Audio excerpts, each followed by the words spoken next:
Pour faire un bonnet ou une tuque, comme on dit ici, tu as besoin de tout ce matériel. Donc, des aiguilles circulaires en taille 8 avec un cordon qui fait 40 cm. Tu auras besoin d'une paire de ciseaux. Tu auras besoin d'une aiguille à tapisserie pour pouvoir rentrer tes fils. Et tu auras besoin d'une laine assez épaisse. Donc soit tu peux doubler une laine moyenne taille 4 ou alors tu peux prendre une laine bulky. Donc là c'est numéro 6. Et tu auras aussi besoin d'un mètre qui n'était pas dans le cadre mais qui est là pour pouvoir mesurer ton tricot.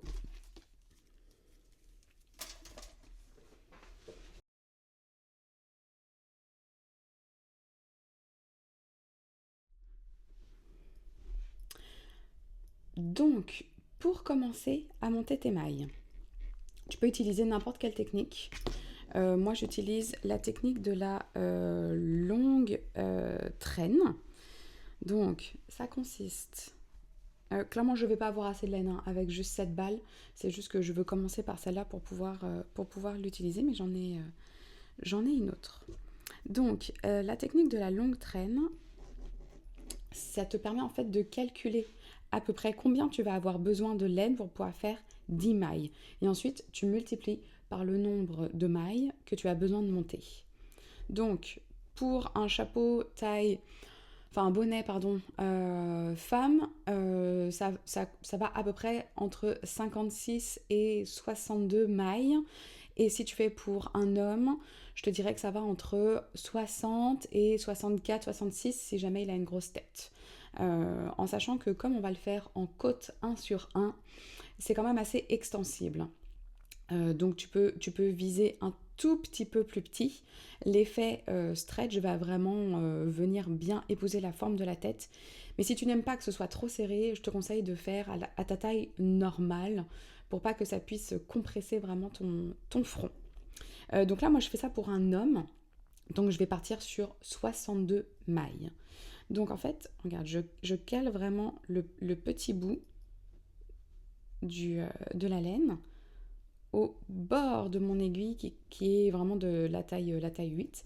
Et après, je compte. Donc là, ça fait 1, 2, 3, 4, 5, 6, 7, 8, 9, 10. Et donc, avec cette taille-là, je sais que ça représente à peu près 10 mailles. Et ensuite, je plie ma laine pour en avoir 60.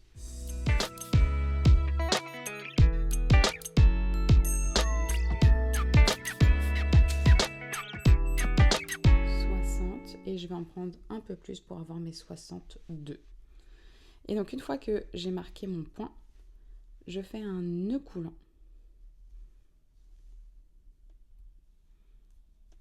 Hop. À peu près à l'endroit où j'ai marqué. On le refait ensemble? Donc là, c'est là où il y a mon bout de laine, où il y a ma fin de pelote. Je passe mon doigt, je tourne, et la laine qui est, excuse-moi, au-dessus, tu vas venir la passer par en dessous et venir l'attraper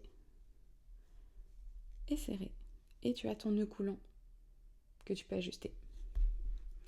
Donc, je reprends mon nœud. Et donc là, on va passer n'importe quelle aiguille là, dedans. Ça compte comme ta première maille.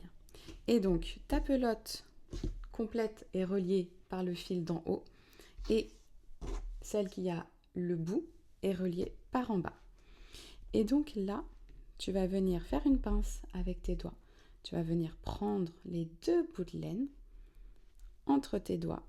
Tu l'attrapes en dessous avec tes autres doigts. C'est un petit coup à prendre, mais je te promets que ça a l'air compliqué, mais c'est pas si compliqué. Tu vois, je tiens mes deux bouts de laine dans ma main et j'ai vraiment cet effet pince là. Donc cale-toi, prends le temps. Et donc une fois que tu as calé tes deux bouts de laine, un au-dessus, la pelote qui est reliée, et là c'est le bout de ta pelote. Attends, je me cale. Hop. Tu vas venir légèrement pivoter. Et là, on va commencer à monter les mailles. Donc là, tu vois, j'ai tourné un petit peu mon aiguille. Je viens passer en dessous celle du pouce. Je pivote un petit peu et je vais chercher l'autre laine. Comme ceci. On va le faire plusieurs fois. Hein.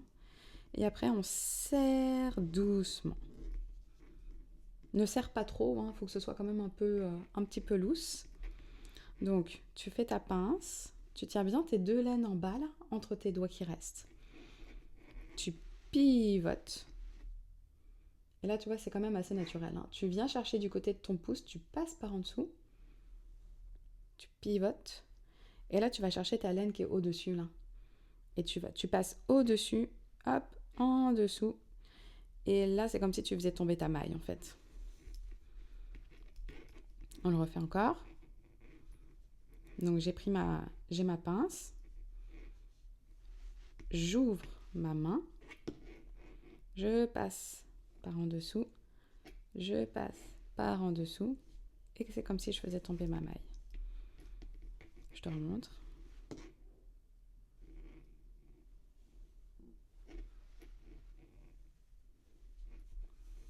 Si tu as besoin, tu peux ralentir la vidéo.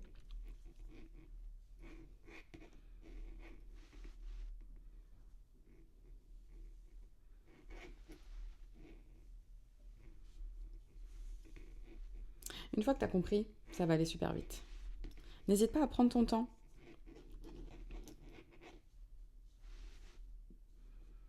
Je passe par en dessous, je passe par en dessous, et je fais tomber ma maille. Et après, c'est celui du bas qui vient serrer ta maille. Ok ? Et donc là, il faut que tu fasses le nombre de mailles dont tu as besoin. Donc 1, 2, 3, 4, 5, 6, 7, 8, 9, 10. Et puis après, tu les laisses glisser sur ton câble. C'est fait pour ça. Je te laisse faire tes mailles et puis on se retrouve une fois que tu as toutes tes mailles. Sache qu'il faut que ce soit un nombre pair. Forcément un nombre pair parce qu'en fait ensuite on va alterner les mailles endroits et les mailles envers. Et donc pour que ça tombe juste, il faut que tu aies un nombre pair de mailles. Je te retrouve une fois que tu as toutes tes mailles. Donc, une fois que tu as toutes tes mailles qui sont montées, ça ressemble à ça. Et donc là, on va joindre pour pouvoir tricoter en rond. J'ai oublié de te préciser, mais tu peux prendre un petit marque-maille pour pouvoir marquer le début de tes rangs. J'avoue que moi, je le fais de moins en moins, et puis en fait, ce marque-maille ne rentre pas. Ah si, celui-là, il rentre. Mais parce que sinon, c'est un petit peu compliqué, là. Des fois, ça rentre pas sur mes aiguilles, enfin bon, c'est un petit peu compliqué. Bref, donc tu vois, il me reste quand même pas mal... Tu sais, c'est une technique, c'est quand même une technique qui te permet d'éviter de perdre trop de laine. Mais là, tu vois, il m'en reste quand même pas mal. Écoute, c'est pas grave, ça me permettra de faire ma couture à la fin. Donc là, il faut bien que tu t'assures que aucune de tes mailles n'est tournée. Tu vois, il faut que toutes tes mailles soient vraiment dans le même sens. Donc là, tu vois, j'ai décidé de regarder le petit nœud en haut. Et donc là, tu vois, toutes mes mailles, aucune maille n'est vrillée, tournée. Donc, c'est parfait. Et donc là, on va commencer, on va joindre. Donc, ne te trompe pas, là, c'est vraiment ta petite laine, là, ta petite queue de laine qui reste. Donc, tu la mets vraiment de côté. Et donc ensuite, moi, je tricote avec une technique un peu inventée. On est un peu sur du continental, il me semble que ça s'appelle. Mais peut-être pas tout à fait. Enfin, écoute, là, toi, tu utilises la technique que tu souhaites. Je pourrais te mettre en description différentes techniques pour tricoter en rond. Donc là, si tu veux mettre ton marque-maille, c'est à ce moment-là qu'il faut le mettre. Oui, c'est ça, c'est bien ce qui me semblait. Mon marque-maille est un peu juste. Bon, écoute, on verra. Et donc là, le modèle qu'on va suivre, c'est une maille endroit, une maille envers. Une maille endroit, une maille envers, une maille endroit, tout le temps. Tout le temps, tout le temps, tout le temps. Donc, pour ta maille endroit, tu viens piquer dedans. Hop, on passe par-dessus. Et on fait glisser. une maille à l'envers. Et on fait glisser. Une maille endroit. Une maille envers. Prends ton temps pour ce premier rang, parce que c'est toujours le plus compliqué. Une maille endroit. Une maille envers. Une maille endroit.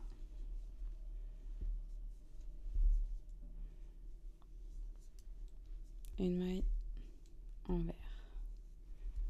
Hop.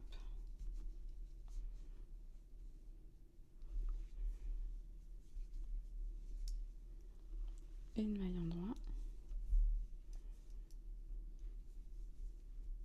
Une maille envers. Une maille endroit. Une maille envers. Et c'est vraiment tout le temps comme ça.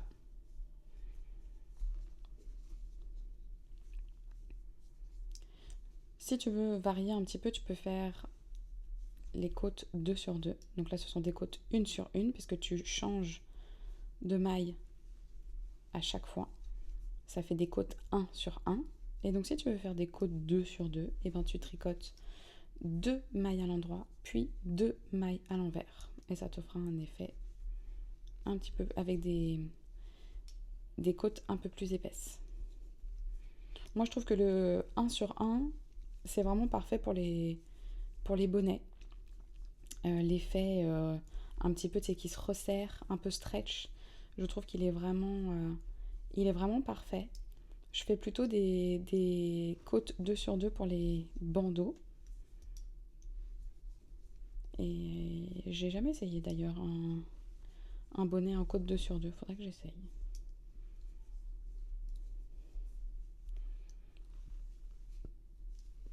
Et donc, je sais qu'il y a beaucoup de personnes qui ont du mal à savoir si elles perdent le compte, une à l'endroit, une à l'envers, elles ne savent pas se repérer. Donc là, je vais t'expliquer comment savoir ce que tu as tricoté. Donc là, par exemple, je me suis arrêtée au milieu de mon rang et puis je ne sais plus où est-ce que je dois reprendre. Donc, pour savoir si c'est une maille envers ou si c'est une maille endroit, il y a un petit truc. Il y a un truc à apprendre, il faut que tu l'apprennes par cœur et puis comme ça, tu pourras t'en souvenir. Mais donc, quand tes mailles, je vais te montrer, hop, avec ma petite aiguille ici. Quand ta maille est droite ici, ici, ici, ici, ce sont des mailles endroit. Quand il y a la petite barre ici, ce sont des mailles envers. C'est juste ça.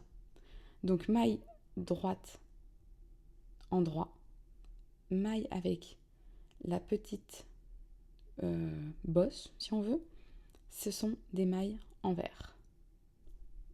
Ok ? Entraîne-toi à essayer de repérer tes mailles pendant ton tricot. Donc là, tu vois, c'est une maille endroit. Donc là, je vais sur une maille envers.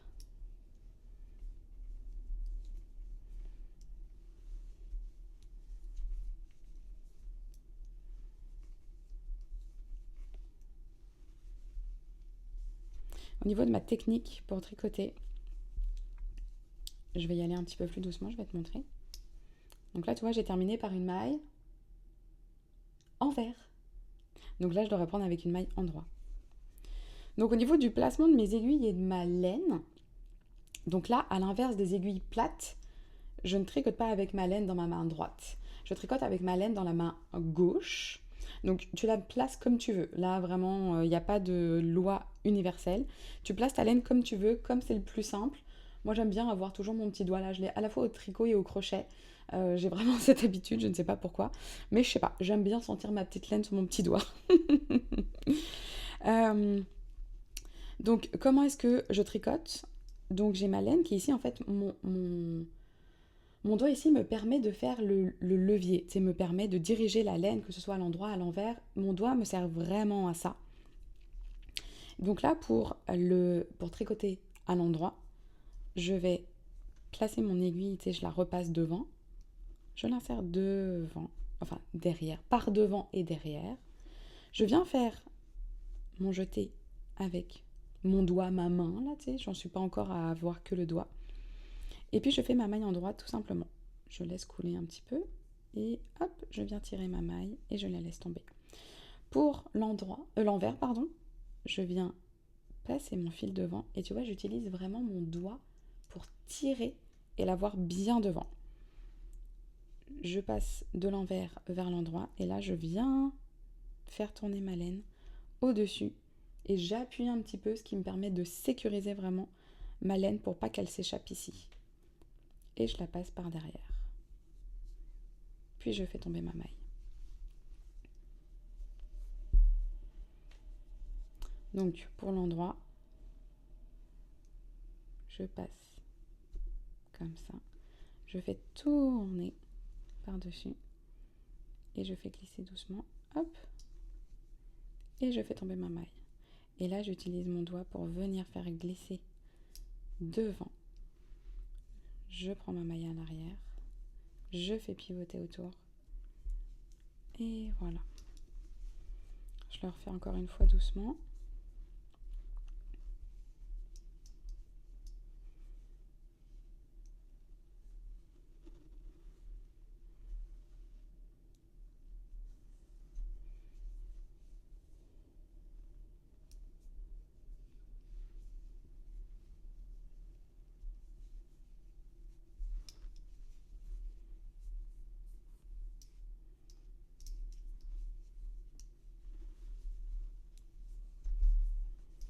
C'est vraiment un coup à prendre, mais une fois que tu l'as pris, tu verras que ça se fait vraiment, ça se fait tout seul.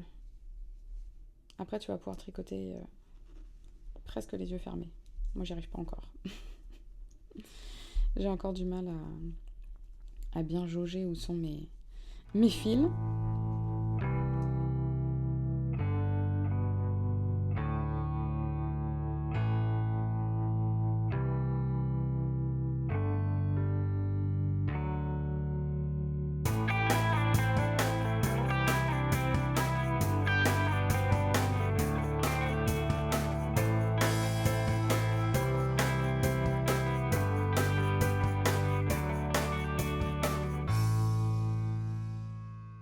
Donc là,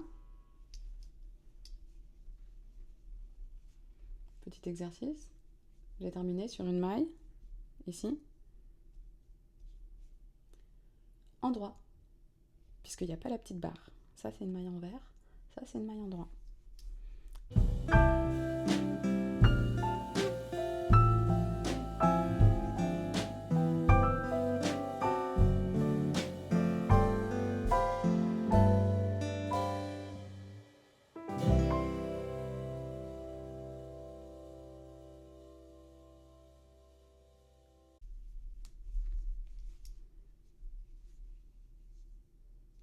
Et donc, normalement,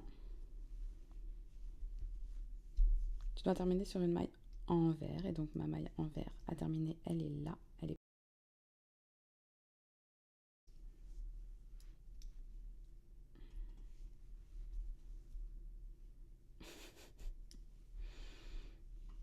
Ah, ok. On peut resserrer un petit peu ici. Voilà, donc là, j'ai fini mon premier rang. Je peux passer le marque-maille. En espérant qu'il ne se coince pas cette fois. Voilà. Et donc là, on va arriver au deuxième rang. Donc tu dois forcément terminer ton rang par une maille en vert. Si tes comptes sont bons, si tu as bien fait un nombre pair de mailles, tu termines par une maille en vert et tu recommences par une maille en droit. Et après, tu suis vraiment exactement ce modèle-là. C'est-à-dire que là, on a commencé par une maille en droit, et ben on va faire une maille en droit. Attends, on ne va pas faire n'importe quoi. Voilà. Donc c'est normal que ici ce soit toujours un petit peu plus loose. Ça va se resserrer au fil du temps. En droit. En vert.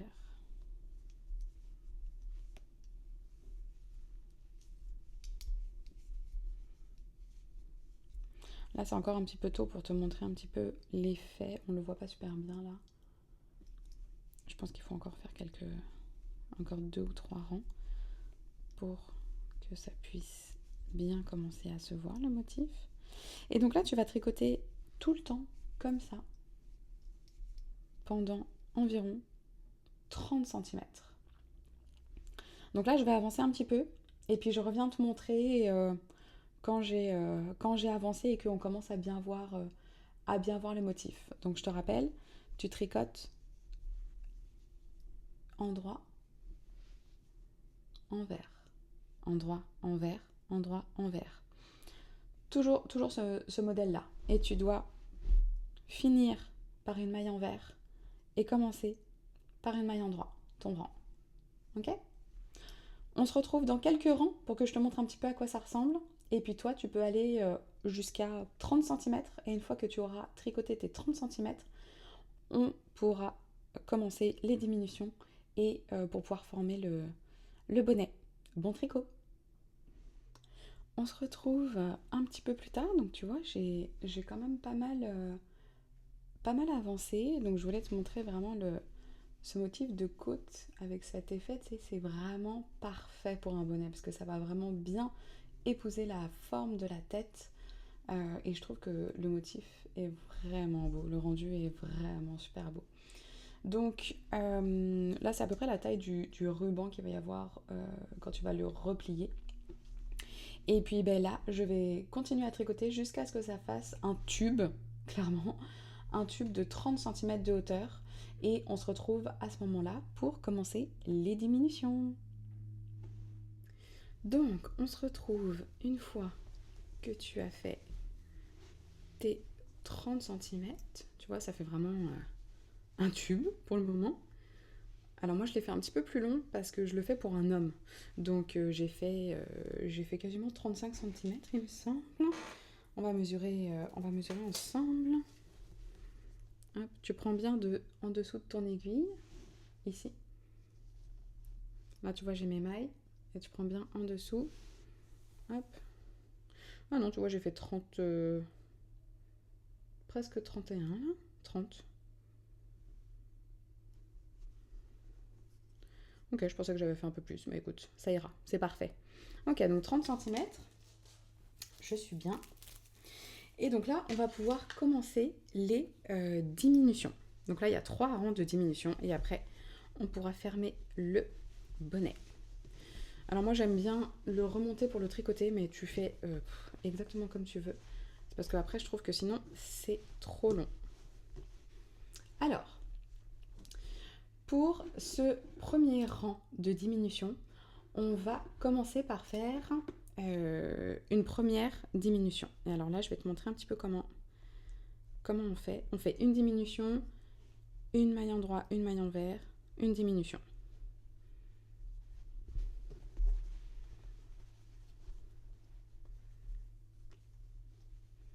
Donc j'ai bien passé mon marque-maille sur mon aiguille de droite.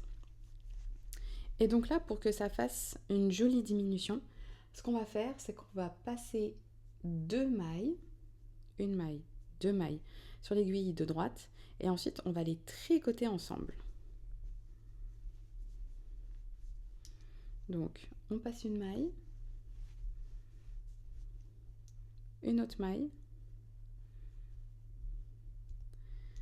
et ensuite, hop, on vient les tricoter ensemble, ce qui va nous permettre, tu vas voir, donc prends ton temps, parce que là, quand on tricote 2 mailles ensemble, hop. En fait, ce que ça nous fait, c'est que ça nous permet d'avoir cette maille ici, tu vois, qui passe devant. Donc en fait, ça va faire un plus joli effet que d'avoir les 2 mailles qui se chevauchent. Donc là, on a vraiment cet effet, tu vois, de la maille qui part vers la gauche comme ça.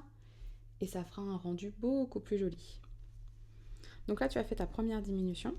Et ensuite, tu suis comme tes mailles, comme d'habitude. Donc, à l'endroit, à l'envers. Et là, on va refaire la même chose. on passe une maille, on passe la deuxième et on repasse avec son aiguille, hop, par en dessous. Je vais le refaire après, hop. Voilà. Et donc là, tu vois ce que ça fait? Une sur le côté, une sur le côté. Ça va vraiment te permettre d'avoir une plus jolie diminution. Et ça fera vraiment une jolie couronne à la fin quand on va rassembler le bonnet. Donc là, pareil, une endroit, une envers. Et je vais te remontrer. Oh, pardon. Je passe une maille sur mon aiguille, une deuxième maille sur mon aiguille, et ensuite avec mon aiguille gauche, je viens devant rattraper mes 2 mailles que j'ai passées. Et en fait, là, ce que je fais, c'est que je pivote un petit peu mon aiguille droite, touc, pour avoir la place de faire mon jeté et d'aller la récupérer par en dessous. Hop, là, tu vois, je te dis, prends ton temps. Voilà. Et là, j'ai encore fait une autre diminution, comme ici et comme ici. Et donc, tu fais ça tout le tour. Une endroit, une envers. Et je te remontre une dernière fois. Tu fais glisser une sur ta maille, une sur ton aiguille, une autre sur ton aiguille.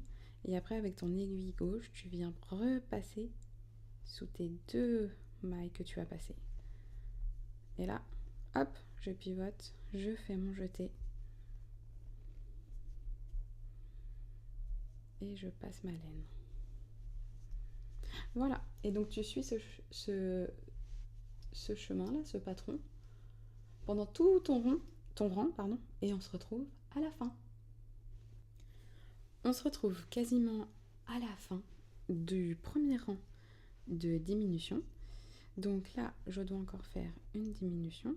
Donc pour la version un petit peu plus avancée, entre guillemets, moi je ne passe plus en fait mes mailles directement sur mon aiguille, je vais les chercher directement derrière. Je pivote et je fais passer ma laine comme ça. Hop. Une endroit, une envers, et tu dois terminer ton rang sur une dernière diminution.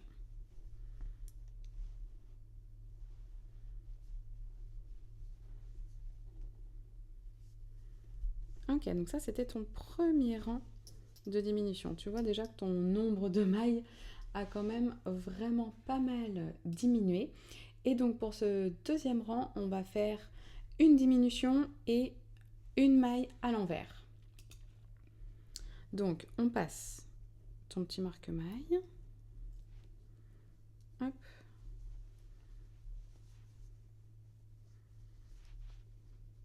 Donc pareil, une diminution, soit tu fais la technique où tu passes une maille, une autre maille et tu repasses ton aiguille dedans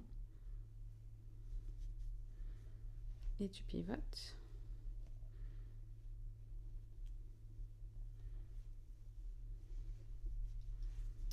Et là tu vois en fait, on suit, là tu vois, c'est bien une maille à l'envers.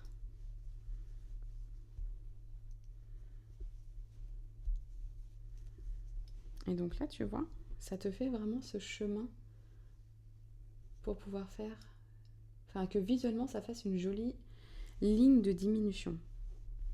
Donc là, une diminution, une maille à l'envers.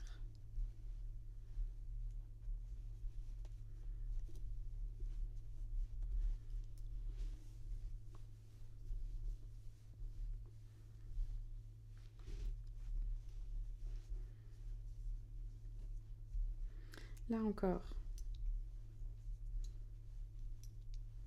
une diminution,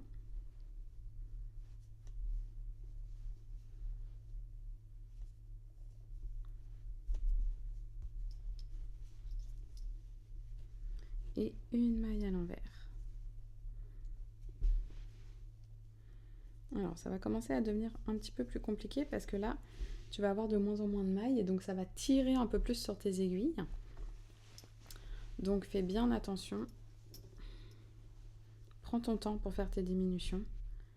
Bien avancer tes mailles, que ça tire pas trop sur ton ouvrage. Hop, une diminution.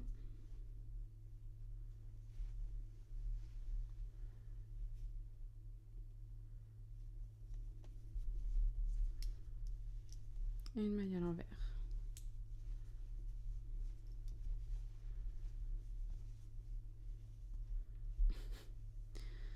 Une diminution.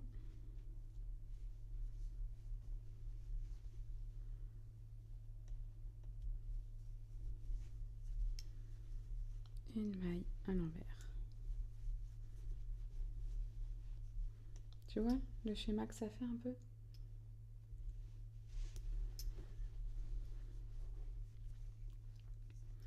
Donc je te laisse finir ton rang avec une diminution, une maille à l'envers. Une diminution, une maille à l'envers. Et on se retrouve à la fin. Donc j'arrive quasiment à la fin de mon deuxième rang de diminution. Et donc là, je dois faire encore une diminution.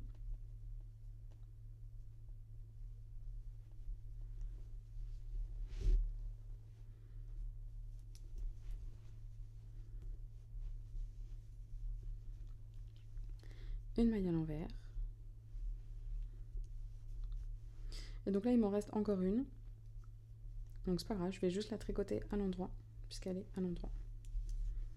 Hop, voilà. Et donc on arrive au dernier rang de diminution.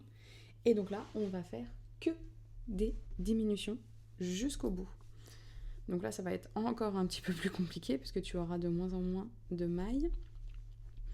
Et donc au bout d'un moment, ça va vraiment venir tirer sur ton travail. Donc prends ton temps pour faire tes diminutions.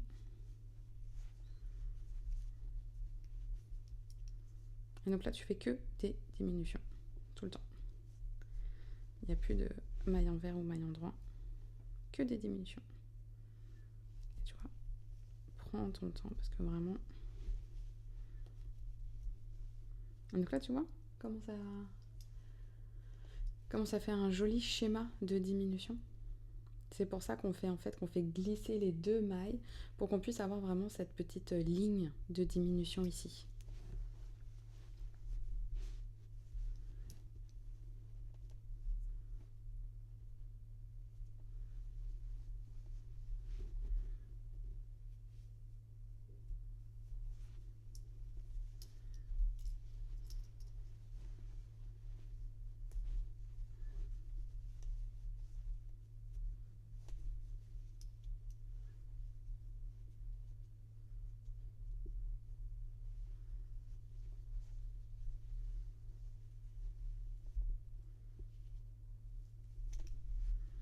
Voilà, donc je te laisse faire que des diminutions et puis on se retrouve quand on arrive à la fin du rang. J'arrive quasiment à la fin de mon rang. Et donc tu vois qu'il me reste encore cette maille qui est toute seule sur un nombre impair. Écoute, c'est pas grave, je vais juste la tricoter et puis c'est tout. Hein. De toute façon, là on a terminé les diminutions, donc on va assembler le bonnet.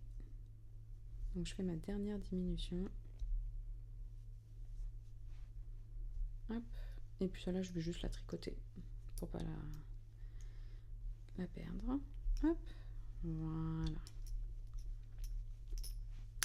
Donc là, tu peux enlever ton marque-maille, pas marque-page, voyons.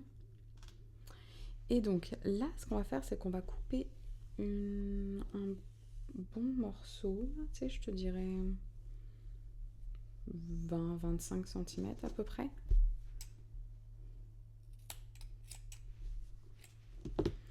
Et tu vas venir prendre ton aiguille à tapisserie.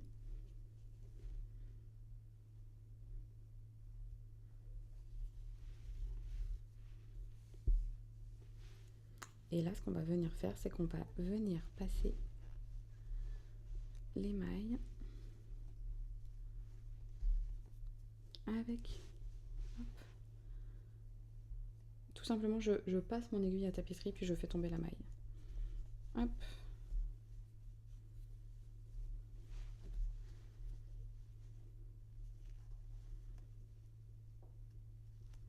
Je fais ça pour toutes les mailles.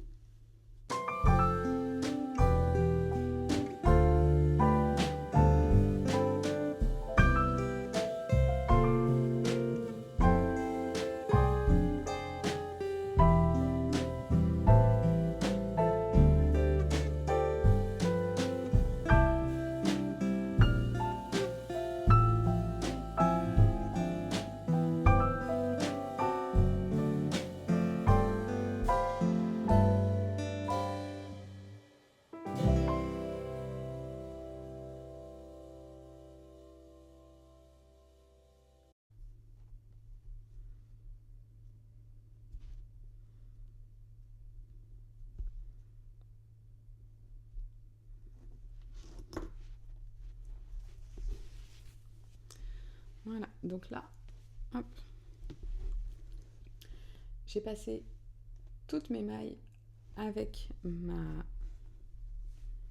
aiguille, et donc là je vais venir tirer doucement. Hop, pour venir former la couronne. Bon, j'ai pas assez de recul, donc tu vois pas super bien. Mais tu vois, la couronne est faite. Et donc là, pour venir sécuriser le tout, je vais repasser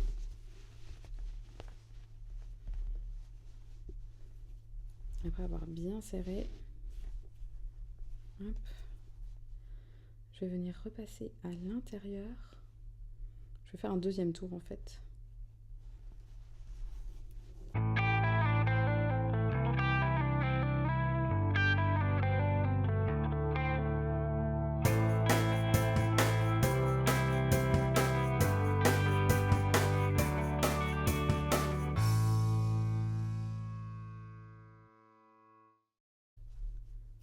Ensuite, je pique pour aller à l'intérieur. Voyons.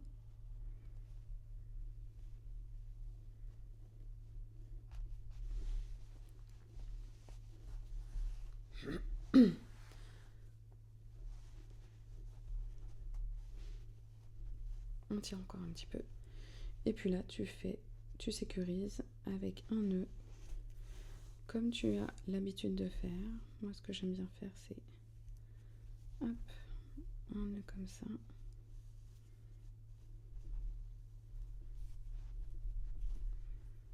Et la repasser par là. Et puis je vais encore sécuriser en venant hop, couper mon fil, le diviser et venir faire un nœud.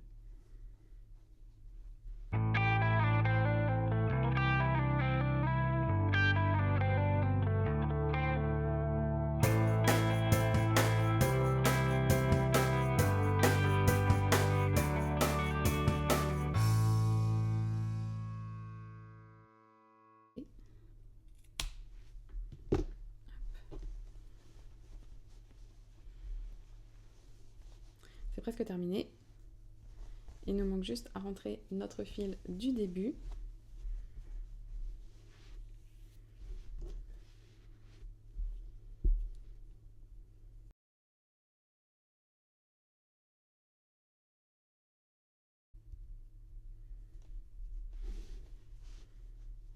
Donc là, pense que tu vas avoir un ruban. Tu sais, il va être plié ici. Donc là, il ne faut pas que tu rentres ton fil de ce côté-là, mais il faut que tu le rentres de l'autre côté.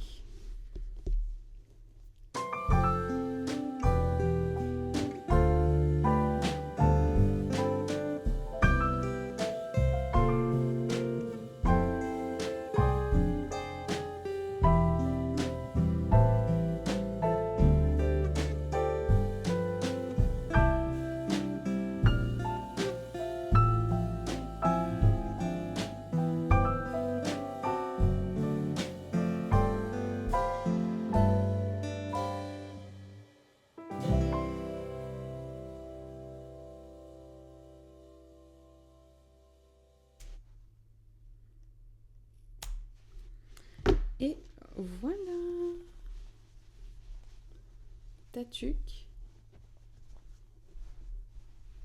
est prête.